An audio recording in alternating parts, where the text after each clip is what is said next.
Он сюда выходит, уже здесь в безопасности, он снимает маску и начинает оттираться от краски. То есть, где он попал, другие ему помогают. Для этого есть салфетки. Протирайте маску дополнительно. Но маску никогда на поле боя не снимайте, вы можете потерять зрение. Или, допустим, в ухо, если прилетит, он может и барабанную перепонку проткнуть.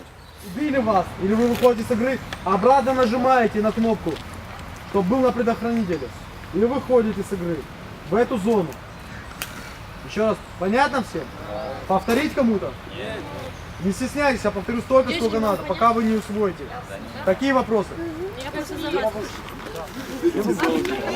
Азамат. Все, кто с баллонами, опять отойдите туда. Отойдите туда, быстро песочек. Я пока не знаю.